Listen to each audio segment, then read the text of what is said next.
Welcome to Faith in Practice, presented by Higher Powered Sports, PT, the podcast where faith meets everyday life and vocational calling.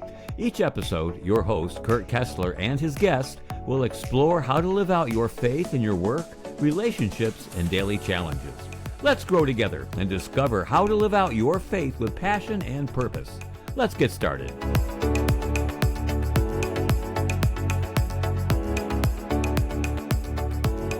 Hey there, everybody. Welcome back to another episode of Faith in Practice. Today is going to be an awesome episode. Today I'm going to be joined by Daniel Day. He's a sports performance specialist and the founder of CRFTD Athlete, and he's joining us from Tokyo, Japan. I listened to Dan Braun's podcast last week that featured Daniel, and within the first 10 minutes, I paused and I told my wife all about this guy. I got so fired up to find someone else whose mind around life and business revolves around our identity in Christ, which we'll talk about later. But I can't describe the energy that I was filled with after listening to him. So I reached out to him, and he was gracious enough to join me today to talk about incorporating faith into our work lives and dive deeper into the role that faith can play in athletics. Daniel, thank you for coming on today. Kurt, thanks so much. It's really a pleasure. I'm so happy to be here. This is like the highlight of my day, of my week. Really, your intro was incredible. I appreciate you listening, and it just shows that, we're doing something right if we can talk about our faith and attract, other believers like yourself to, speak about how we can implement this in our life and in our craft. So I'm happy to be here. Really appreciate it. Just a little backstory here. Well, now, first of all, I don't know Daniel other than the 10 minutes we spent talking before hitting record here. Yeah, we've never spoke, but first time. He got on and said something very interesting and very powerful. If you've been listening to this podcast for a little bit, the episode that I did with Greg Turner, we were about 3/4 of the way through, and my internet cut out, and I said, Greg texted me the word enemy, as in Satan was trying to stop this from happening. We've had some interesting things happen even in the 10, 15 minutes we've been on here. So Daniel, why don't you start by just telling us how your day's going? Yeah, I mean, I sent Kurt a message, and I was like, hey, I need a few minutes. Like, everything that happened before that told me clearly this is going to be a fantastic episode. You're going to have a great conversation about the Lord, because the devil was doing everything in his power to try to make it as difficult as possible for this to happen, quite literally, on my end and on Kurt's end too. Wake up, coffee, water boiler, broke, doesn't work. I use it twice a day, same system, same setup, stopped working. Just something electrical went wrong, don't know what happened there. Sit down, do my reading, Bible app, freezing, glitching, not letting me parallel verses, just like weird stuff going on. Like, it's just like stuff's not functioning to lead me to this moment with Kurt. So then, we talk about this, we laugh about it. He explains that story from a previous episode, the internet. He's like, all right, you ready? Let's do this. Let's go live. Down. He's like, hey, welcome back. Internet gone, just frozen. I'm like, man, this is going to be a great talk. So like, I'm more excited than I was before, and I was pretty excited then. So here we are. We made it. Yeah, I got halfway through the intro, and everything just shut down here. So we're going to keep rolling because we will not let Satan stop us. 100%. So Daniel, this is going to be fun because I'm going to learn as much as everybody else today. Tell me a little bit about your background, like where are you from and how'd you get to where you are? Just give us a little background on your life. Yeah, for sure. So I'm from Baltimore, Maryland, originally, born and raised, small town outside of Baltimore, Westminster and Carroll County. So from a small town, I started playing basketball from a young age. That was my first love in sports and training and trying to be the best player I could be. I continued playing basketball through high school, and then eventually went to college. I started working in the performance side when I got to college. I had an opportunity with the Maryland men's basketball team to be an intern as a sports performance coach underneath the director of performance. And that gave me an intro into, like training at a high level, it's the home state, home team, a lot of hype around that. It was like a dream school for me to go, not only to be around big high level sports and athletes, but also like, great education and, close to home. I can see my family, extremely close with my parents. So that was like, where I'm from, that kind of brought me into the sports from a young age. I was always undersized and I wanted to, find a way to get an edge on, like the guys who were bigger than me, stronger than me, faster than me. So I kind of had this love of constantly pursuing getting better and improving from a physical side. So, I had some injuries growing up and in high school, a lot of like ankle sprains and things like that kept me in a rehab setting. And I fell in love with this process of like coming back. Like I was always like coming back from something, and like, from a rehab space, it's like you get athletes in there and like, they learn a lot about their bodies in rehab. You start to understand like how things work together and, maybe why this happened or something you can do to prevent it. So I got an early intro into rehab, sports rehab as a kid. And yeah, I kind of fell in love with the process of it. I wasn't really, I originally was going to go the PT route, and then, it kind of steered in a different direction. But, I just fell in love with the process of getting better.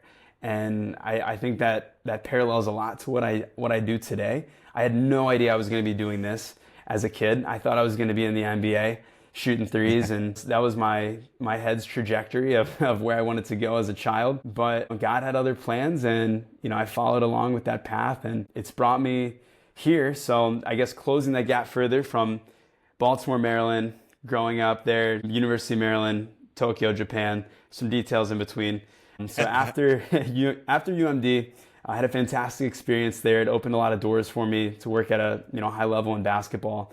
So I got an opportunity to work at P3 Sports Science in Atlanta, Georgia. They had just opened a location there. I'm actually connected with the Atlanta Hawks facility. And that was, a huge opportunity because it brought me into a space of high-level sports biomechanics. That's what I studied in college, kinesiology and biomechanics. So it brought me into a really high-level environment to go through applied sports science, using technology at the highest level with athletes at the highest level, learning about their bodies, learning what makes them so great, what qualities about what they do makes them elite, but then also how can they stay at that level? And maybe there's something that we can do to make them safer or, like reduce their risk of injury. I know that's a hot topic saying there, if it's possible, but it's an interesting thought because you get such a look under the hood, applying force plate technology, motion capture technology, training, testing, retesting to see if that training made any effect. So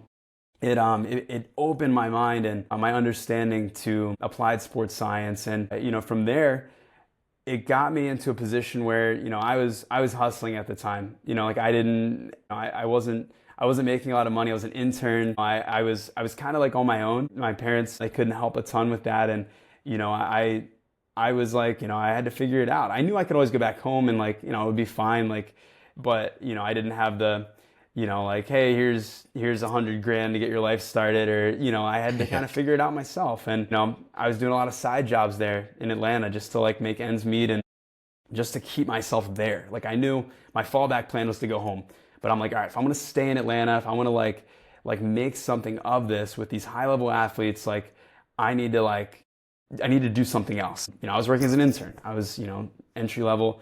And, so I started to take my basketball IQ and apply it with the training. So we had a lot of hoopers come through P3, a lot of basketball guys, and they would stay there for extended periods of time, maybe, 1 month, 2 months. And some of them didn't have trainers. They didn't have skill coaches. They didn't have a court lined up. They just came there to work and they'd kind of figure it out.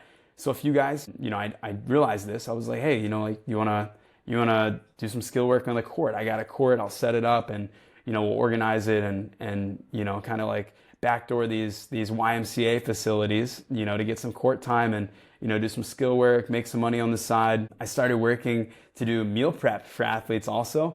I loved to cook in college and I felt like I did it pretty well. And I started to meal prep and do some healthy recipes for athletes. So I had this like operation starting and I didn't know where God was taking it, but he had me in the space of like, learning at a high level from these great coaches at P3. I was trying to be like a sponge, taking in all that knowledge, then applying some of the training we're doing there in the weight room to the court, so it's sports specific now, right? I can use that word. Yeah. So we're connecting dots between, court performance, the weight room and what we're doing there. And then I'm touching on nutrition as well. I studied nutrition in college also, and I had a really good understanding of nutrition and how to cook, how to, grocery shop in a way that's beneficial to an athlete, making healthy choices, implementing those small things that they can change that's not going to overhaul their whole life, but, they can be more conscious of performance nutrition. What should they eat before? What should they eat after?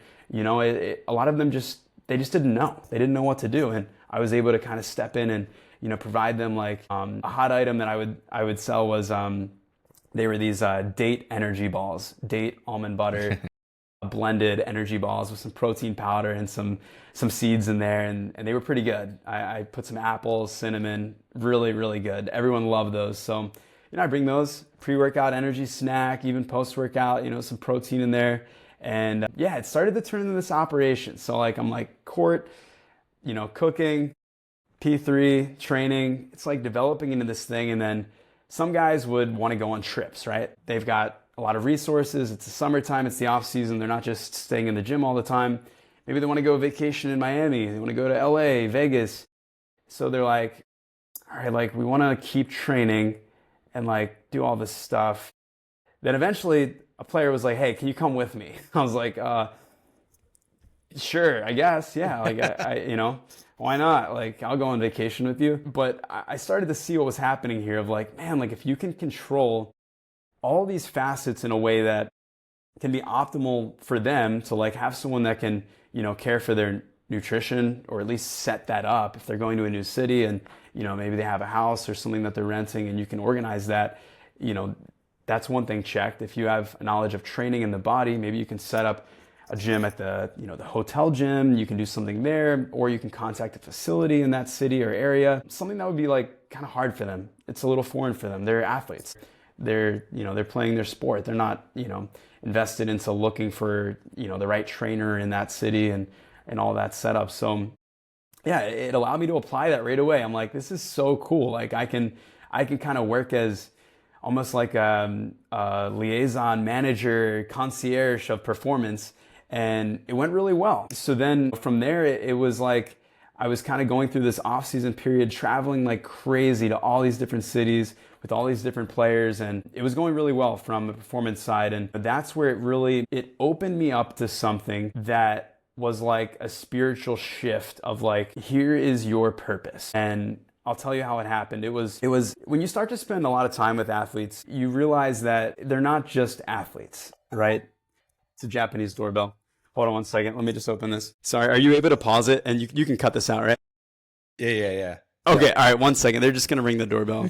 All right, they didn't ring the doorbell. It's just the devil again, man. It's not to put that on the Japanese postal service, but all right, it's all good. They ring the doorbell to like come inside to then maybe give you a package. It's really organized. Japan is extremely organized. But all right, anyway, so I started to see the athletes as not just athletes, not just, ball players, but as people too, because you start to spend extended periods of time with them to get to know them at a deeper human level, right? So I'm learning their why, like what brought them to this point in their career, who their families are, like if they have children, if they have a spouse, what do they do for fun outside of their sport and outside of training? Is there something of substance, beyond what you see on TV or the jersey that they wear? I was just kind of like thinking about it the more time I spend with them. And like, as from a PT, you spend a lot of time with athletes and the conversation goes off of training, right? We don't just talk about reps and sets and do this, change this form. You have conversation, right? We're people, we're gonna talk to them and get to know them. And man, it's like that unpacked so much for me as a Christian and, like seeing where a lot of these players were, like they were, and I'm generalizing here, I'm not gonna, say specific names, but they're extremely young, right? They're given a ton of resources at a very young age. it is extremely hard to handle that. It is extremely hard mentally, spiritually, emotionally. It's a lot to process, and those pressures are extremely hard to explain to someone that doesn't know it for themselves, that hasn't experienced it. But starting to see that, like, a lot of them, they don't have anyone in their life that's like depositing something in them. They have everyone that's taking from them, but no one is actually like pouring into them. I was like, wow, like that was like, it was kind of sad in a way, because it's like, you see all these players, like, on paper they have everything. They can do everything. They've got, the rock star lifestyle. But, inside you're like, I don't know, and you've heard this before. I'm not the first person to say this, of people with, a lot of status and resources, and, like they're empty inside, right? They don't have the fulfillment. That's the doorbell. All right, one sec. All right.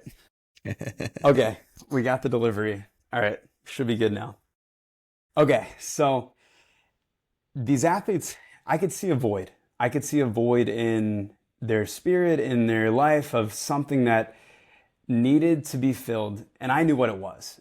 So I'm like, all right, now how can I use my faith background and my, Christianity, my walk, to be there for them in that way? And I think this is a good time to, kind of bring up my faith journey as well. Like I grew up a Christian. My mom, I feel like, still to this day is, the highest representation of the most selfless, Christ-like individual I've ever met. And I'm extremely blessed that she was able to instill faith in my life at such a young age. But I think even still, like, even if you have a great faith upbringing and, like you have that firm identity from a young age, you have to have that time in your life where you choose to take that walk seriously yourself.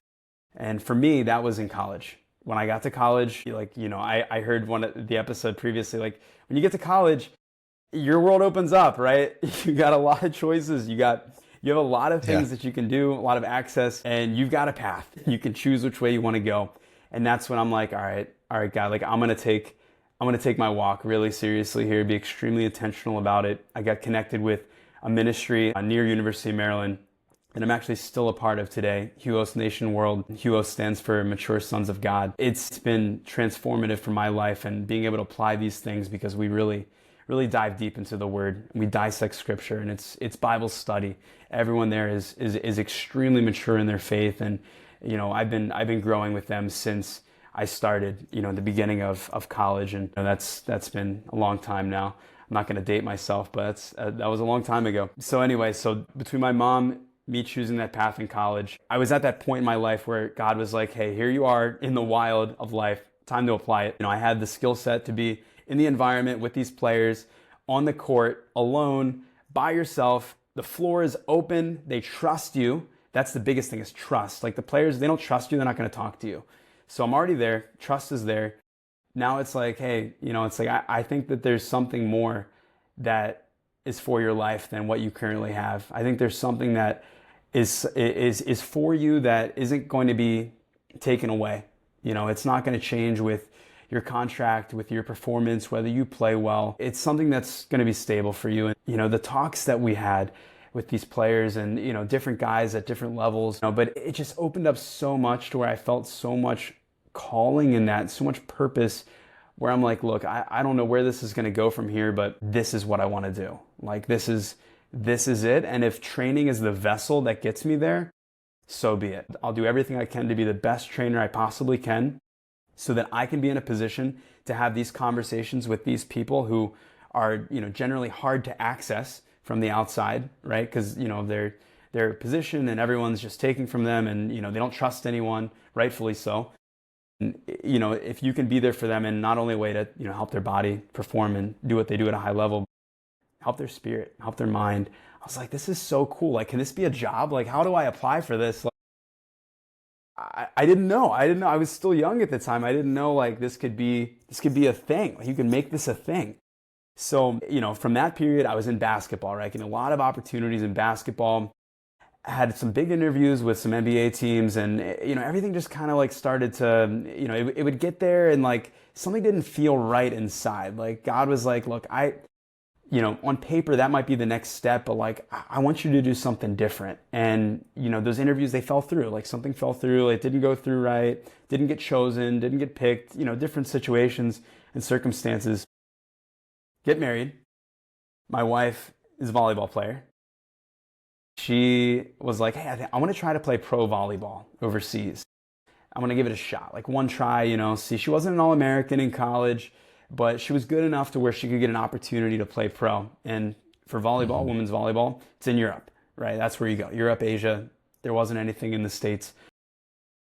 So she's like, all right, I'm going to try it. Signs in France. This is during early COVID, right before COVID happened.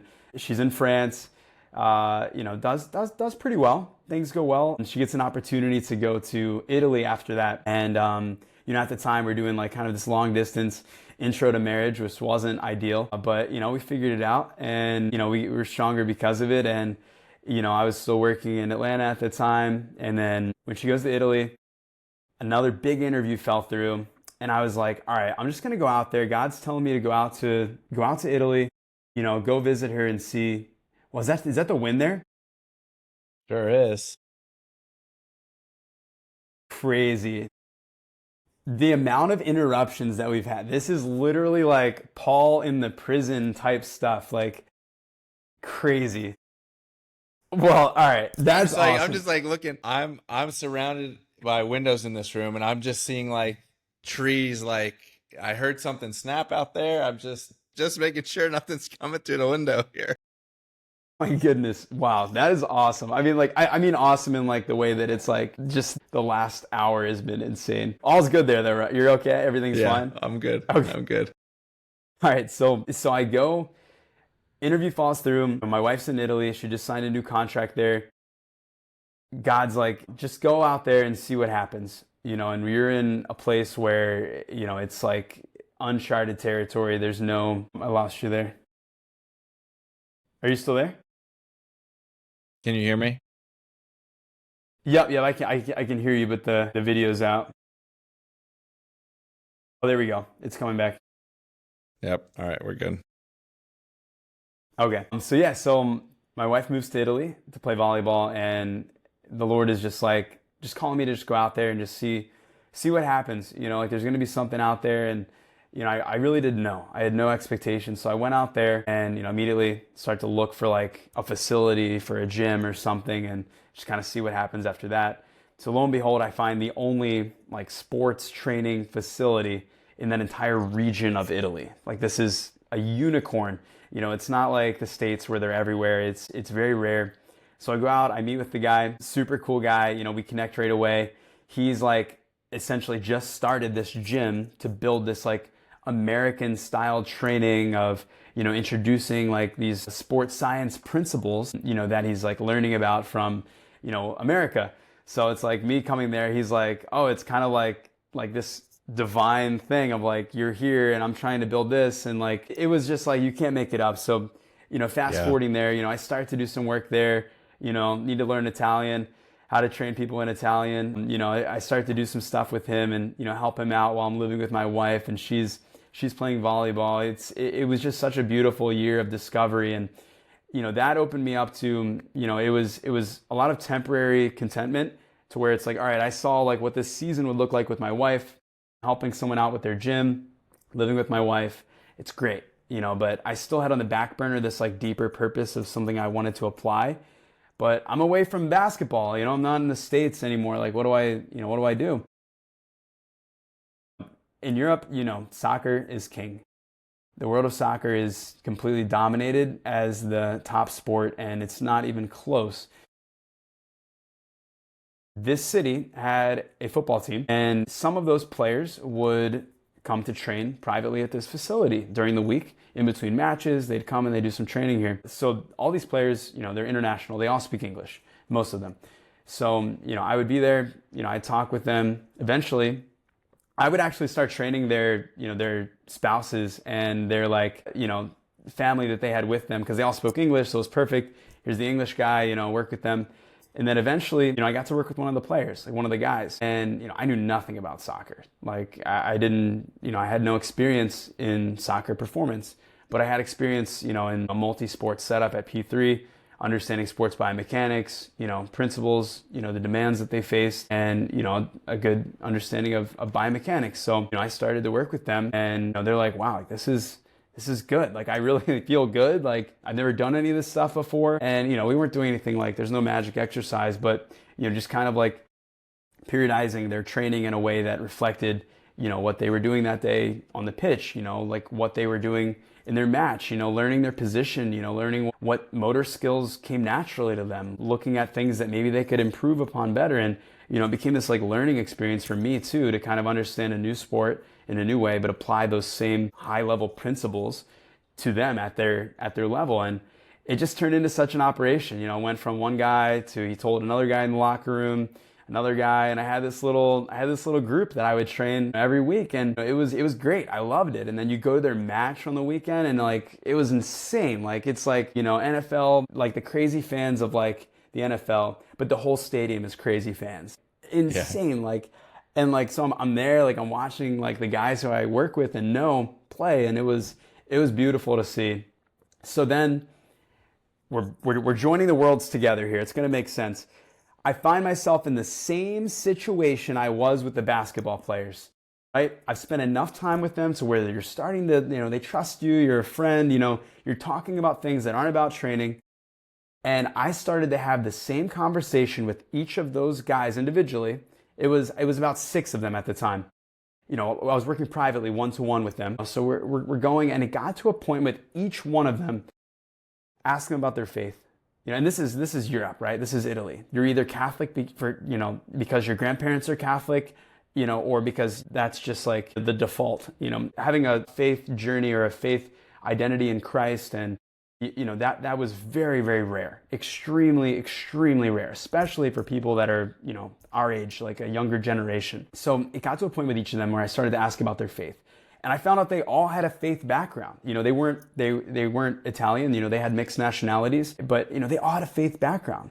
I was like, that's incredible. Like it's insane. So once the final guy was like, telling me about his faith background, and like he does have that relationship with Jesus, but he just he doesn't have a way to like bring it together. There's no church. There's no like meeting opportunity. There's not really a fellowship opportunity. I'm like, all right, God put on my heart so strong, start a group chat, call it Bible study, tell them we're all meeting. So I threw all 6 guys, and they're teammates, they know each other.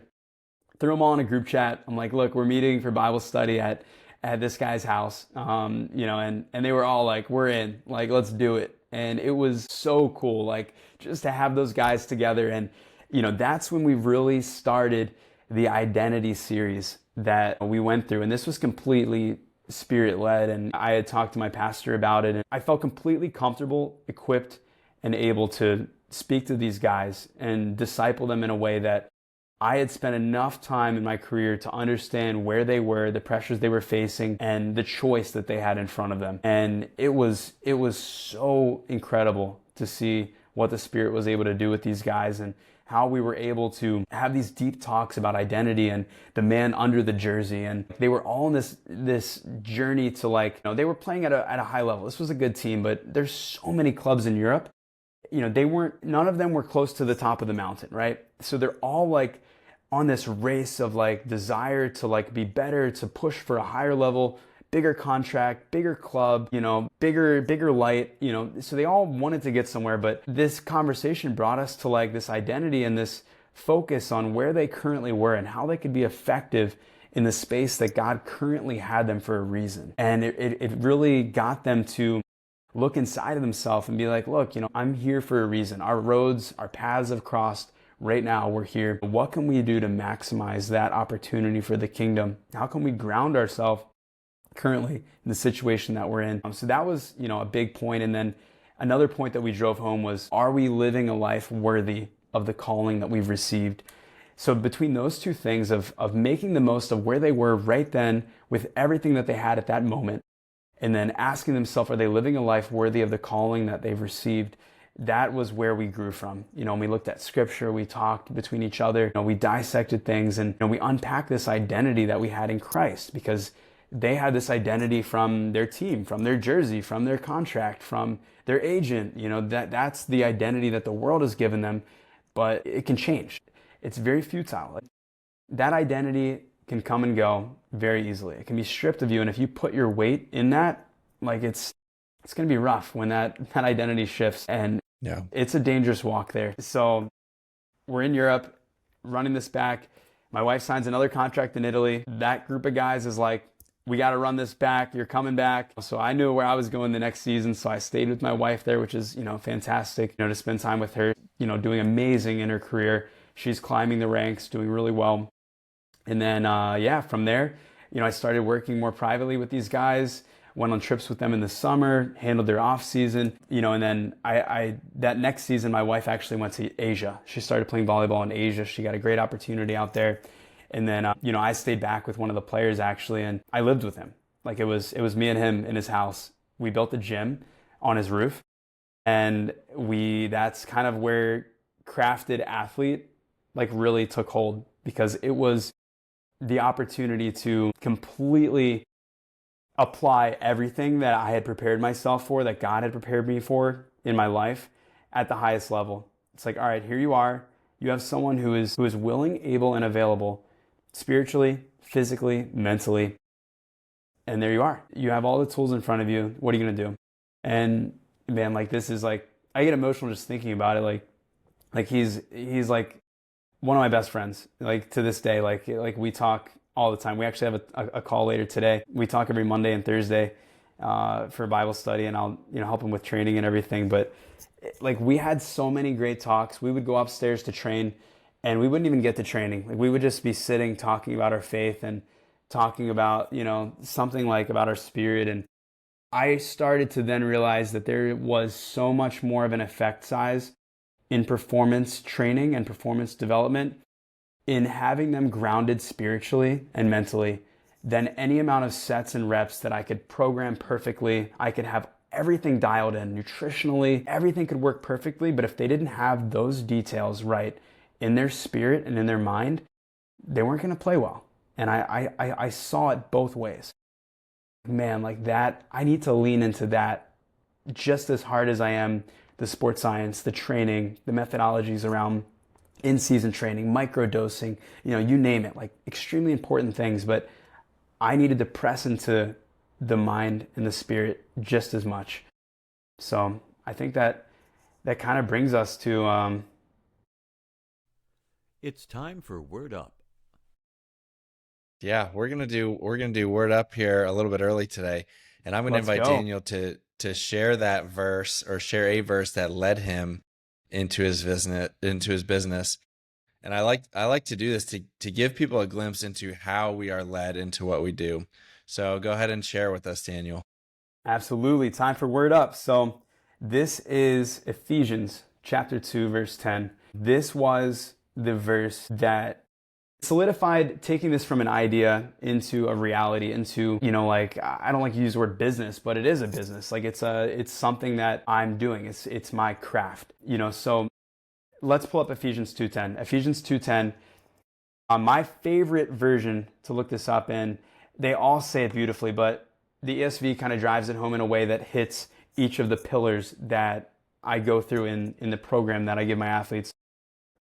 For we are his workmanship, created in Christ Jesus, for good works which God prepared beforehand that we should walk in them. So this verse completely changed everything for me, because it took like new meaning to what it means to be crafted in Christ. And I loved the word crafted so much, because like I knew I wanted to call it crafted something, crafted in Christ, crafted whatever. I was like, all right, like, why crafted? And then I started to like dig into this verse more, and I started looking at the lexicons of like, we know the Bible wasn't written in English, right? So to understand that, the Old Testament in Hebrew and, some in Aramaic, the New Testament in Greek, it's not a one-to-one translation between English and Greek. And a lot of times the English translations kind of like, it kind of waters down the Greek original translations, and some of those words that are used are so eloquent and so beautiful and so descriptive that they just can't be translated the same way in English. So when I started to dig deep into Ephesians 2 verse 10, it brought me to this understanding, like, for we are his workmanship. So unpacking the word workmanship brought me to the word poema, which is essentially where we get the word poem from. So it's explaining that there's a divine purpose, there's a bigger intention, there's a master craftsman, an artist behind this creation, right? It's not like you just make something, right?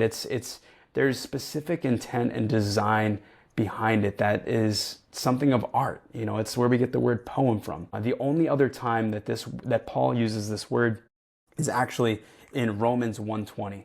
And that is when he is describing, for since the creation, poema, of the world, God's invisible qualities are made clear here. So it's like he's using it in two senses. One, to describe the creation of the universe, the entire cosmos. That's the one way he's describing it.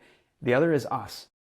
So it's to show like that there's so much deep intention and creation behind you from a master craftsman, a master workman.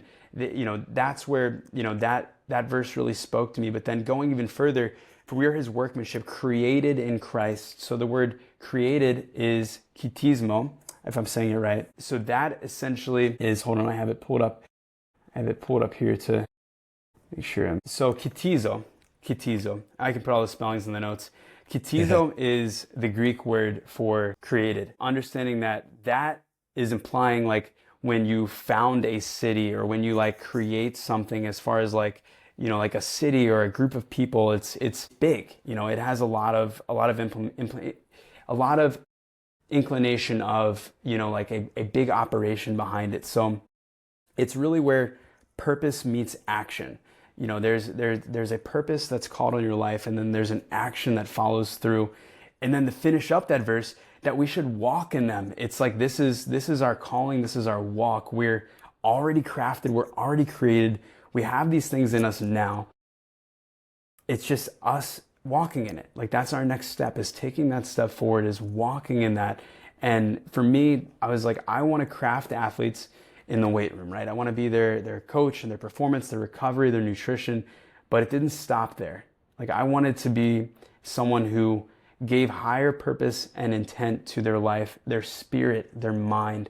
So I wanted to craft them, not just in the weight room, but craft them and make sure that it was in the image of who God called them to be.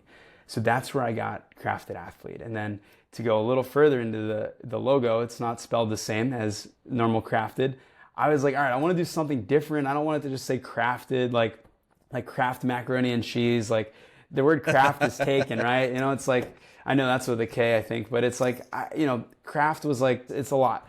So then actually my wife thought of it. And so I started eliminating letters. I'm like, all right, what can be like a deeper meaning if I like spell something out of it? So then I put CRFTD and I wrote it down on the paper. My wife and I were sitting next to each other.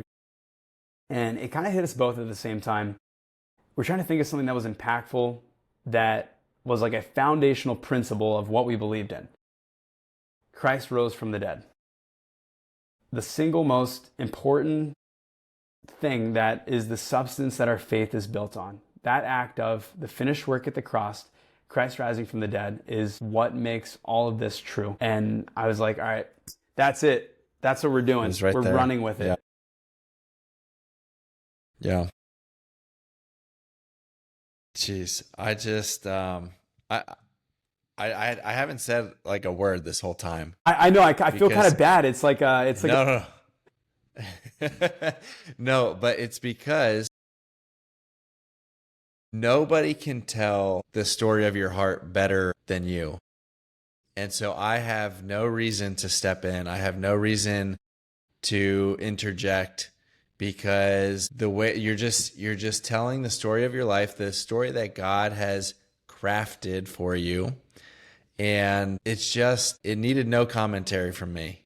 So I'm like sitting here writing notes because I have some like follow-up things that I want to touch on. I love any questions you have. It's a lot, but it's something that it's just discovery, right? It just happens so organically from just following God's plan. And it's such a cliche thing to say of like, what are you doing? Like, where are you going next? But it's like, the more that I leaned into this, the more that purpose became more clear for myself. And that was affirmed in, the conversations that I've had, the the level of just being able to deposit and disciple people in that way.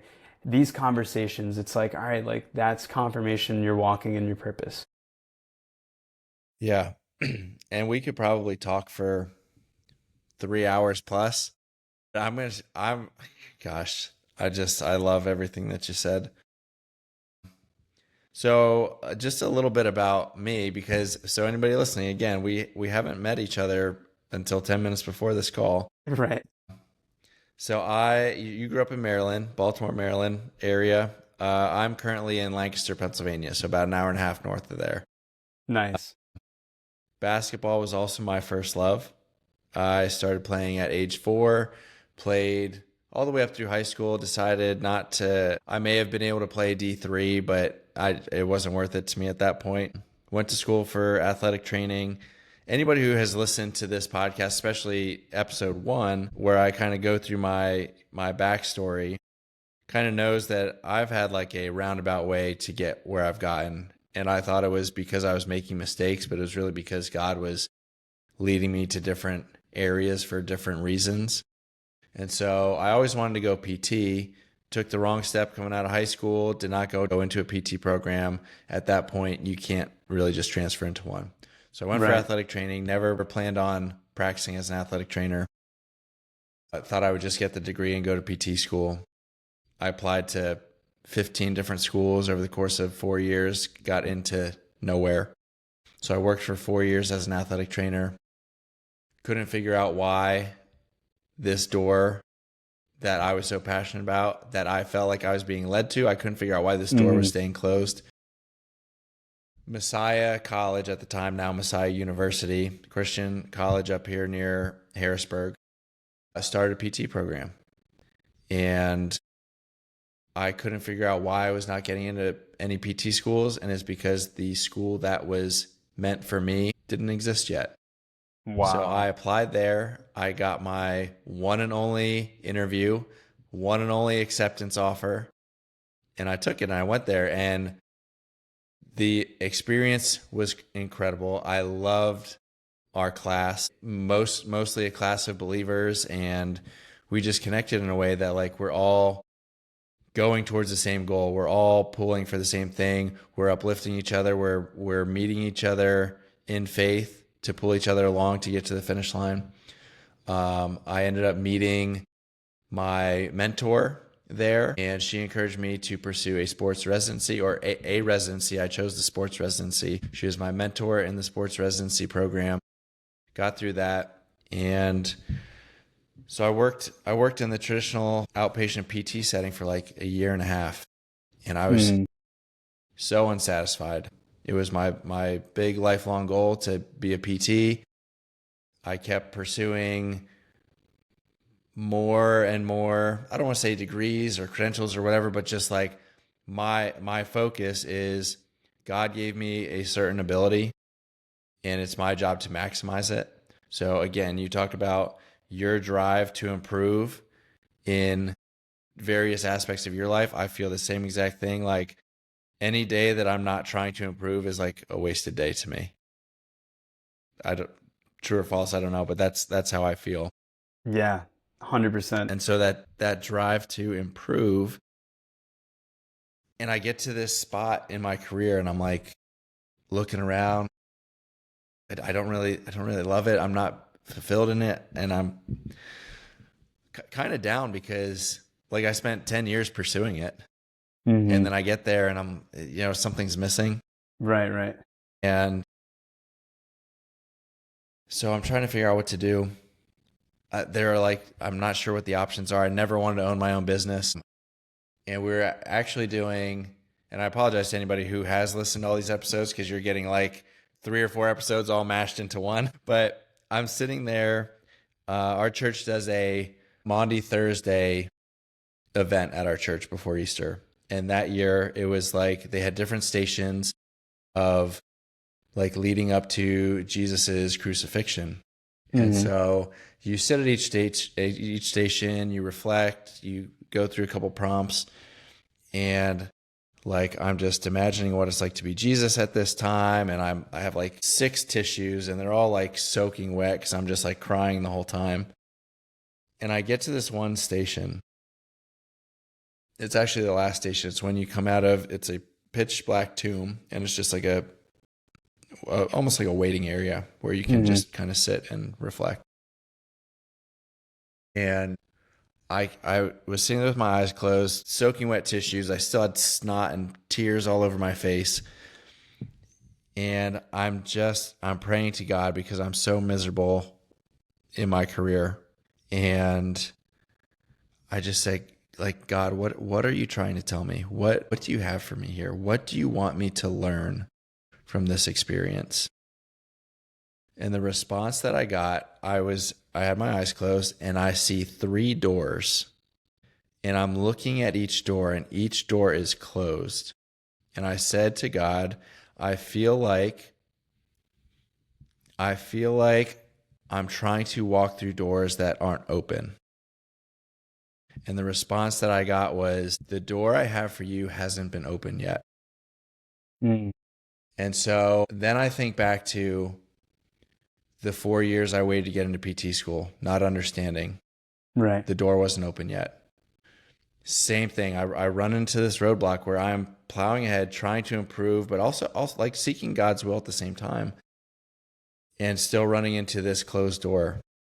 And so then over the next couple weeks, God started just like turning the doorknob, started to creak open a little bit and kind of show me his vision for the next chapter of my life. And that was, he was preparing a spot at the high school that I do athletic training for right now. He was preparing the spot for me. So I left the traditional outpatient physical therapy setting, which sounds crazy to people in the setting because it almost feels like a step backwards. It's a little bit step backwards salary wise. It's a little step backwards like degree wise, but I get so much satisfaction and like no stress daily working in athletic training. And then I kept feeling like this movement to start my own thing, start my own business. So then I opened up I'll say a cash-based practice. To this point, which is not I easy, work by the out way. of, You got to point that out. Starting a business is not easy. Like it sounds like, oh yeah, I'll just start my own business. Like, yeah, we don't come equipped with the education to do that.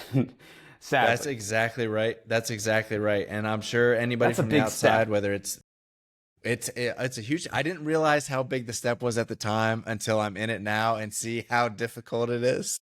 But yeah, so that's kind of where my career is now. But as far as like naming the business, Higher Power Sports PT. Love that. I was thinking for a little while, like, what am I going to name this? And like, nothing was really coming to me. I kind of thought like, oh, what if I went like the Bible verse route? So like, I really like the verse Colossians 3:23. And so I was like trying to make something out of that. Nah, it wasn't working. And I lay down on the couch to take a nap. And it's like, like that moment where you finally just let go of your thoughts and you're actually relaxed.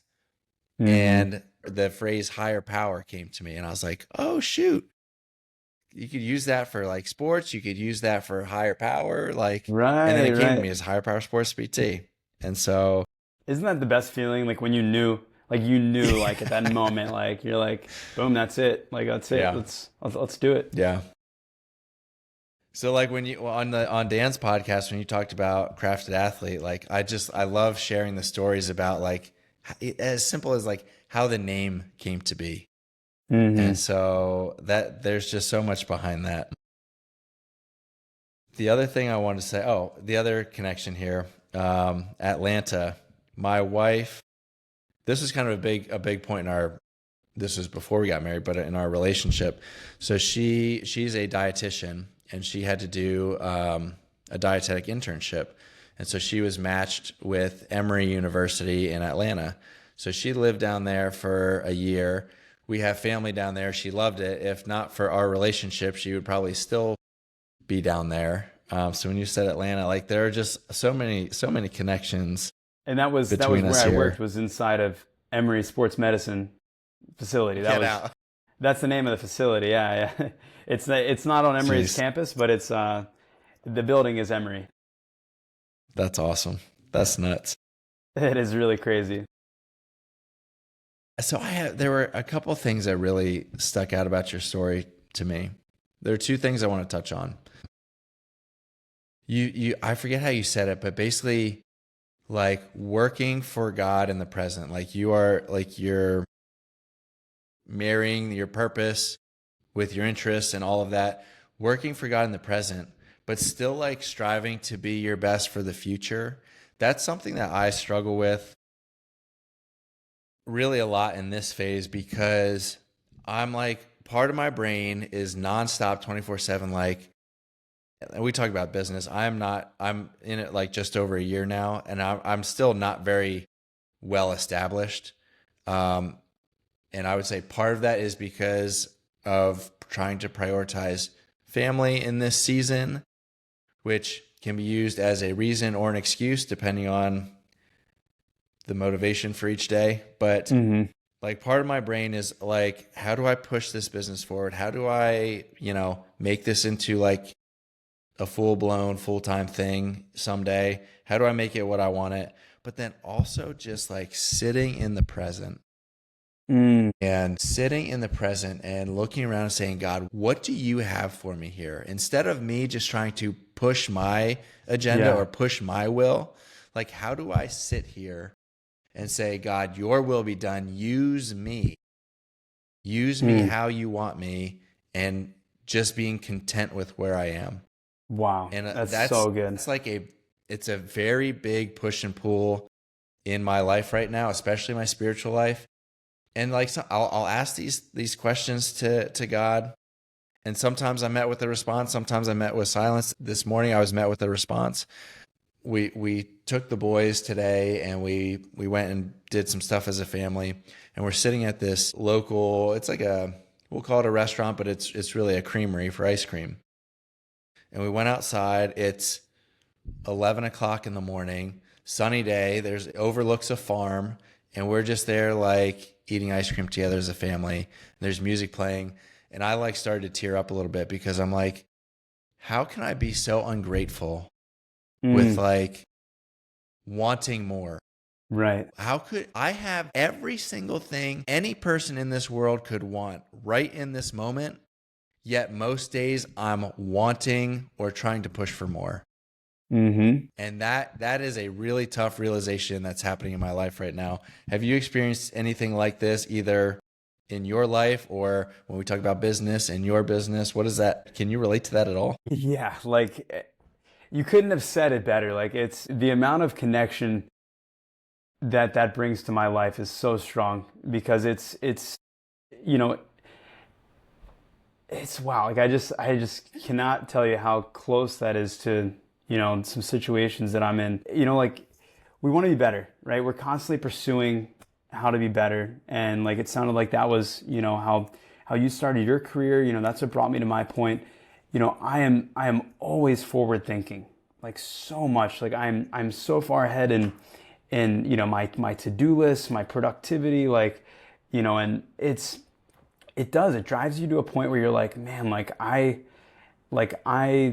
am living like the dream situation that years ago, like, I'd be so proud of myself if I could look forward to this, and I'm like rushing, I'm not focused. And it brought me to a point, really a couple years ago, when things are moving quick. Like, we were living in, with volleyball, like my wife, we would live in a different country basically every 8 months. We would move.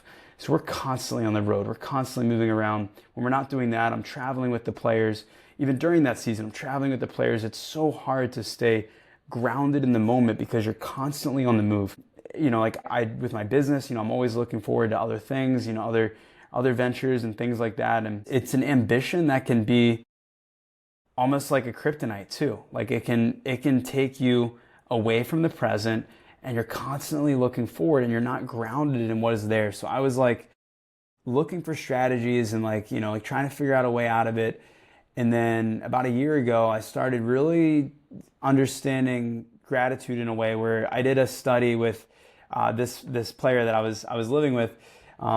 We did a study together on the prison letters. We started to read Paul's prison letters, and we noticed a lot of themes in the beginning of all of his letters, and it was rooted in gratitude. It was rooted in thankfulness, this idea of presently acknowledging what you currently have despite the storm that's in front of you, despite what's going on in your life. And, like looking at Paul's situation, Paul was writing this from prison, right? So how can you be thankful in prison? What does he have? He really, literally has nothing. They're trying to kill him for this. So it's looking at that as an extreme example. We're like, man, how can we apply this in our life to be grateful for the things that, can ground us in a way that nothing else can? So then I started, I got a gratitude journal, right? I got a book, and I started to write down 3 things that I was grateful for every morning as soon as I woke up. And I still do this today.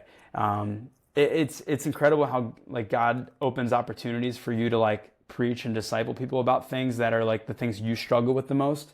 Because this is what I struggle with the most, but this is what he's using as a vessel for me to now help people with that same thing. But this is a daily walk and a daily struggle for me too.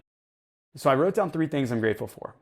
No rules, could be literally anything. You could write down, grateful for this pen I'm writing with, grateful for the table, grateful for, a cup of coffee, right? But there's something about that is rewiring the circuitry in your brain to connect you with something that is currently present in front of you in your life. And when I started to realize, all right, what was that doing? It was kind of I was able to carry that through the rest of my day to be more still, more focused, more aware. And at the same time, I was reading Practicing the Way, which is the next book after, what is it called? The Ruthless Elimination of Hurry. If you haven't read that, John Comer, basically going through Jesus's walk in his life. He wasn't in a rush to do anything. He was extremely hyper aware and hyper grounded in what was going on in the moment around him. And it just dissected his walk. So we had just finished reading that. We're reading the book Practicing the Way now, where it's applying these principles of slowing down, being more aware spiritually. And then we're going through this gratitude journal, writing down what's in front of us, and we're just man, this is it brought out so much fruit. We're wow, there's so much stuff in front of us. He was sharing testimonies with me of people he was preaching to in his locker room that if he were rushing and he wasn't aware of, or if he was thinking about training or thinking about this, he wouldn't have been in that moment to take advantage of that. I had experiences in my life where slowing down allowed me to preach to people, it allowed me to see things and allowed me to apply my purpose stronger there. But that gratitude journal is now something. So in my practice now, I work as a private consultant with athletes and teams. I'm living in Tokyo. My wife's playing in Japan here. That's what brought us to Tokyo. So I work as a consultant now. So I work with usually only a few players at a very high level where I'm doing everything from there. I'm their director of performance, their recovery, nutrition, controlling as many variables as I can. But in that, we're doing those 3 pillars of mind, body, and spirit. Gratitude journal is step 1. I send them a gratitude journal. I'm there are no rules. When you wake up, write down 3 things you're grateful for. And they're like, what? What is this going to do for me? It's kind of random. Every single time, same thing. They're it is doing something in me that I didn't realize, because I'm now focused on what I currently have. And then tying that into a spiritual sense, looking at the things Paul was thankful for in his letters had nothing to do with the physical. Nothing. He wasn't hey, I'm thankful, you guys have this big, beautiful church, you brought me in, on a private plane. No, he was grateful for the things that can't be taken from him. So eventually in this gratitude journal practice I give my athletes, and we start to, we go through, this identity series, and we start to grow in our faith. I'm equipping them with, tools in the Word to, affirm that identity, not from what I'm saying, but what God is saying. Then I change it. You have to pick one of those things that can't be taken from you. And it becomes so beautiful how they take that and just and I don't ask them to share with me every day what they write, but if I ask them, hey, how are you applying this to your life? Man, the things that they're saying are just the things that they're choosing to be grateful for based on what the word is saying to them, not what I'm saying or, their coach is saying. It's just so beautiful to see, the Spirit work with someone whose heart is available. So after the gratitude journal, after the 3 things, I have them write down an action step. That action step is something that they're going to do specifically for someone else that day. It's got to be specific. You can't say, I'm going to be positive. I'm going to be a nice person. Like, it's got to be something specific and actionable that you can take towards someone else. And that's got to say something. Okay, got it. Check the delivery box. Okay, it's Japanese apartments are crazy. So I give them that action step. They're able to apply that action of, what am I going to do for someone else? So not only are they grounded in their current life with what they have, they're understanding spiritually who their identity is in Christ, but then they're able to apply service to someone else and applying that to Jesus' life, seeing how he lived his life as a servant. And the biggest testimony I could have is the guys coming back to me and saying like, hey, like, I preached to someone today. I asked someone about their faith. I was there for a teammate, spiritually. I'm like, man, like that's what it's all for. That for me is a successful program. If you're running faster, you're jumping higher, you're scoring more goals, that's great. That's fine. There's a lot of ways we can get that done. But if you're doing that, I'm like, those are the rewards I want to, and I want them to store up in heaven. That's what matters the most to me more than anything. So yeah, that was kind of a long answer to your question, but it's something I struggle with daily. It's like the world's moving fast and we have to find ways to ground ourselves. So I'll encourage you, Kurt, if you haven't done that, get a gratitude journal, make it intentional, pick one thing that can't be taken from you, and it's really going to help you from the inside out. It's helped me a lot. It helps me daily. My wife is like, God definitely, chooses our spouse for us. She has, done such a good job of encouraging me in that way to be grounded and to be present and to just be aware of all the blessings that, we have around us. That's awesome. I'm going to start doing that, or at least bare minimum a variation of that, because that is super valuable. It's just really cool that the people you work with come back to you and say, like, it's so easy to be skeptical at first, but then to come back to you and say, this made a difference. That's super cool. I think the way that we currently do something similar in our house is our oldest is 3.5. And so we'll put him, the nights that I'm home or don't have a game or whatever, like we'll put him to bed together, and we'll sit there and we'll say, what was your favorite part of the day? And what's one thing that you're thankful for? And so we each go around and we say it, and then we pray and we give thanks for the best parts of our day, and we give thanks for whatever each of us says that we're thankful for. And I think that's at least how we want to teach our children to think in the mindset of gratitude, at least some point in every day. We do it at nighttime because that's when I don't know, it seems like an easy time of day to do it together.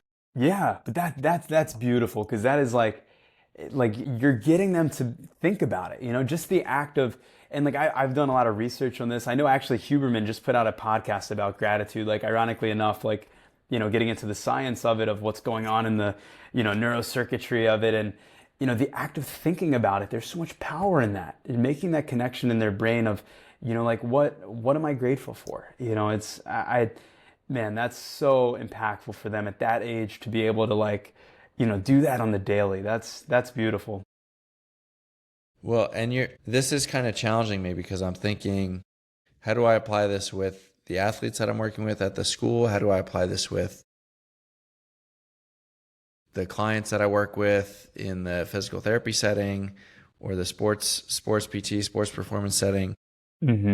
So you have my wheels turning. You presented a challenge to me, which I'm thankful for. And I'm going to see how that kind of materializes, because that's really cool. Love that. It's very cool. There's just one more thing I wanted to ask you about. I know we had planned on talking a little bit about identity for athletic performance. I'm actually going to put a pause on that, because I want to have you back another time where we can dive really deep on that. But 100%. the last thing that I had written down from when you spoke at the beginning is there was at least one, maybe multiple seasons of your marriage where you were separated distance-wise, long distance. First of all, how did you do it? And second, what were the conversations like? Because that the magnitude of that decision on a marriage, like your marriage has to be rock solid to pull something off like that. And so what were the conversations like, and how did you both decide that the right thing for your life in that moment was to actually not be together in the same spot? And then how do you execute that? Yeah, that's a fantastic question. It originally started not intentionally. COVID kind of forced us into that because she signed a contract to play in Europe, and because she had a work visa, she was able to travel there. As soon as she got there, lockdown on the travel between the US and Europe at the time. So I had actually planned to go visit her, couldn't visit her. Like, imagine you get married, she goes for a period of time, and they're like, no, like you can't go. I'm like, wow, that's tough. So, I mean, it's just difficult. But you said it, your marriage has to be rock solid. And if you truly married the right person for the right reasons, and they are equally yoked in their walk with the Lord, and they're not half. It's not like your better half. When people say that, like, oh, it's like 0.5 times 0.5 is 0.25, right? It's like you need a solid person marrying another solid person. And that's where we were. Like, could we do it? Yes. Was it going to be hard? Extremely. So we got through that season. I ended up being able to go there with, some documents proving that we were married. And, I went and visited her for a little bit there. We came back. She went to Italy. And then, I was traveling with some athletes and everything. But still to this day, it's like fast forward, that's 8 years ago. I still have to travel across the world to, spend extended periods of time with my athletes, and go on trips and do things. And, we all just, we both know the higher purpose behind it. We know the calling that's behind it. So like our foundation's so solid, like that it's, I don't want to say it gets easier, because it doesn't get easier, but you're equipped to handle it. You're stronger to handle it. Just like training, right? It's like the more weight you put on the bar, the stronger you're going to get. And I think the same goes here. It's still hard. It's still difficult. It's still work like to do. But it's the Lord makes it possible. And if you're yoked with the right person, you get through it, and you become extremely intentional about the time that you are together. Like if you look at the days we've been apart together, it's like the equivalent of like I've been on deployment to war like 7 different times. Like we've been apart that much, for months every year. But you become extremely intentional about when you are together. When we're in the same house, when we're cooking dinner together, we're at the same table, it's like it makes you more hyper aware about intentionally, being in the moment, talking about, gratitude and grounding you. Like you become more intentional. And I think that has helped me even more apply these principles to my athletes, to my faith walk, to these things that we're talking about, because the world is telling us the complete opposite. Faster, bigger, go further. Yeah. And, it's like these things ground us, and long distances help me stay grounded for sure. Yeah, that's nuts. I think it's easy for somebody to listen to someone else's story or listen to a podcast or whatever, and like not necessarily be able to feel what's happening in someone else's life. Mm-hmm. But like, that is something that is huge, and it's incredible how both of you kind of see it as God's, we'll call it purpose, God's purpose for each of your lives, being able to support each other in going separate ways physically, yet staying connected in that same space in your hearts. And I think that's something that, wow, that is just almost unfathomable, and equally as special that you guys can do that. So that's just awesome. I appreciate it. Listen, I said it before, I feel like I could talk to you for 3 hours. It's now for sure almost 10 o'clock at night here, and I do still want to spend some time with my wife. I would like to have you back on at some point to dive deeper into the whole identity aspect of athletes, because you have Let's do it. as much, if not more than anybody else to share on that topic. So Let's we do got it. to do this again. For sure. And I'm so fired up by this conversation. I'm so fired up by just the connection that we've made. And I hope that we can continue walking together halfway across the world. Hey, and just kind of stay let's do connected it. that way, man. Really appreciate it, Kurt. Thanks so much for your openness to take your faith to a level that's caused you to start something like this, because it's really commendable to see people, like yourself doing this in this space, and not just keeping it for yourself, but putting it out there and connecting and giving a platform for others to hear this word. Before we started this recording, I was talking to my wife, and like it comes naturally to her to like acts of service, like go volunteer at this place, go volunteer at that place. Oh, you need help? I'll help you out here. And that it really doesn't come naturally to me. Mm-hmm. So I said, like, I know it stinks that we don't get many nights together, and we're kind of sacrificing this night together for me to do this.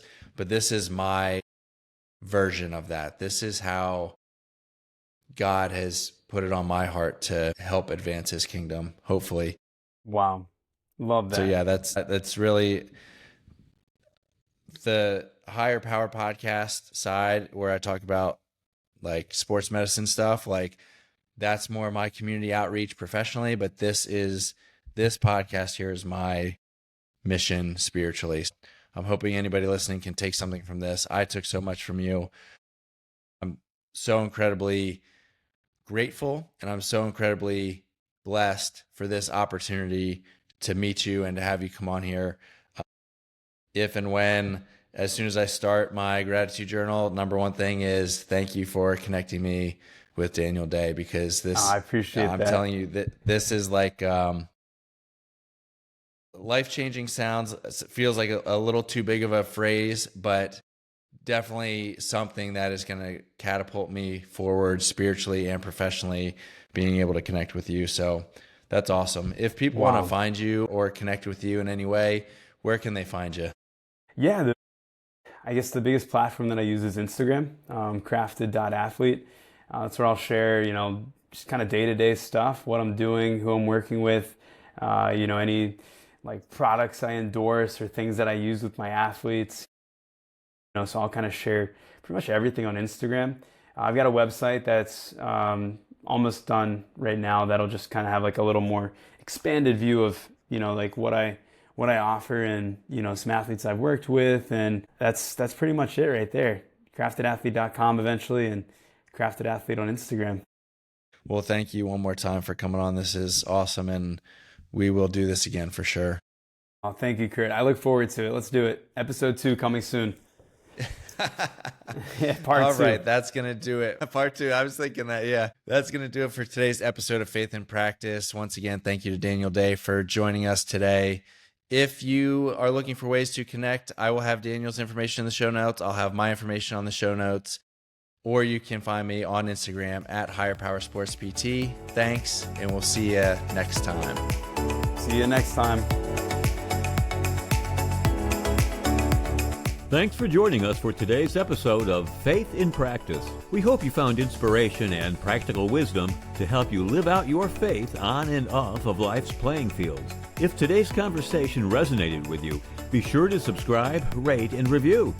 Your support helps us continue sharing stories and insights that empower you to align your faith with your vocation. For more resources or to connect with us, visit hpsportspt.com. That's hpsportspt.com. Remember, your faith isn't just a part of your week, it's a part of your life. Let your light shine.